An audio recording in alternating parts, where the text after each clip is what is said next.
Hi guys, so welcome back. This message today isn't going to be an easy one, but it's important and I feel like it's sacred. So right now the world is watching and talking about a ceasefire between Iran and Israel, and the skies are telling a really deep story as far as what is going on here. This story involves ancestral karma, political illusion, and of course the rise of false prophets. Now let's talk about the astrology of now and what's happening and what it is that it's actually revealing. Okay, so diving into this energy further, we need to talk about Jupiter's transit through Cancer. Now, Jupiter has just entered the sign of Cancer. It's the sign of the mother, the homeland, and of course the ancestral womb. We've talked about this on my YouTube channel. Now, most people think that Jupiter is just about blessings, but that's not the entire truth. Jupiter expands whatever it is that it touches, and in Cancer, that means that it's inflating this idea of nationalism, emotional instability, and grief, people grieving about the idea of safety and historical bloodlines. When you see nations going to war under this transit, it's never just about the borders. It's about unresolved generational trauma. Israel and Iran are ancient civilizations, and they're both being ruled in part of ancestral pride, spiritual conviction, and inherited pain. So when Jupiter in Cancer is waking all of this up right now, loudly, what it is that you can expect, let's go a little bit deeper here. So the next transit that we need to talk about this week is the fact that the sun is going to be conjoining with Jupiter. Now, this sounds like good luck because everyone's saying that on the internet, right? But in astrology, conjunctions are unions. And when the sun meets with Jupiter, it magnifies the ego. It's blind optimism. It can create an illusion that one single person, like a political figure in this case, is the light bringer or the savior. And that's why people are praising Donald Trump right now, because he represents that. But we need to be honest. Jupiter expands everything, including manipulation and propaganda. And Trump, just like any human being, is not a savior. He's an archetype. He's a mirror of this distorted or sometimes toxic masculine authority cloaked in divine timing. Let's go a little deeper, shall we? We need to talk about Neptune's transit in Aries. Now, here's where it unfortunately gets a little dangerous. So Neptune is the planet of illusion, sacrifice, and spiritual fog. It's squaring this entire Cancerian wave. And Neptune is now in a sign of Aries.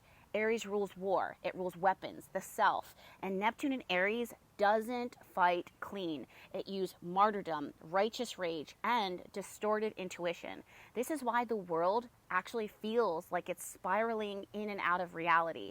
It's also why the ceasefire also feels like a bandage over a wound that's still bleeding underneath the surface. It's not about peace. We talked about this. It's a pause. And under Neptune's influence, many will mistake it for divine resolution. That's a little bit of a problem because it makes us all vulnerable when we should still, I don't say be on guard, but still be arming ourselves spiritually, mentally, emotionally, physically. Spiritually, this is a time of reckoning. The ancestral wounds that are surfacing now, especially in the Middle East, praying for every single one of you, are not just political. They are spiritual echoes of every mother who has lost her child, every home destroyed, and every prayer that was said and left feeling unanswered. Jupiter in Cancer is not just about abundance. It's about accountability to the bloodline. And the sun's light is forcing it into collective consciousness right now.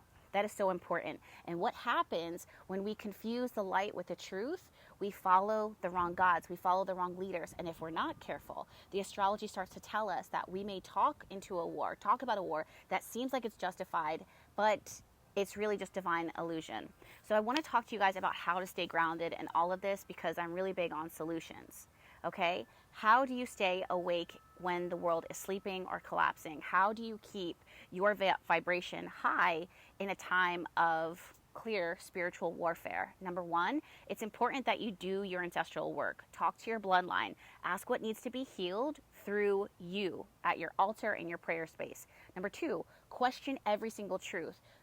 It's so easy to think about flattering the ego. We don't need to do that. Number three, work with water. Cleanse, cry, bathe, bless your nervous system. Talk blessings over your water. Number four, return to the ritual. Every single act is intentional and magical, okay?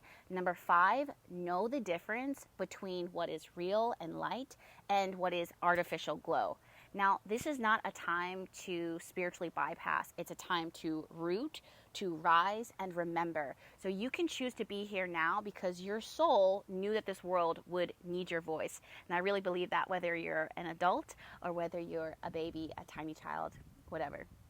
Okay, we chose to be here. This is part of our plan. So I'll be breaking this energy down a little further, of course, always in my Bahati Love notes with rituals, transits, and how to find peace in the middle of this illusion. So I'm going to leave the links for that down below. Subscribe if you feel called. I really believe that the world is changing, and it's time for us to face this world awake. Sending you guys all of my love. Thank you so much for spending time with me. I'll see you guys in the next one. Bye. Good luck and be safe.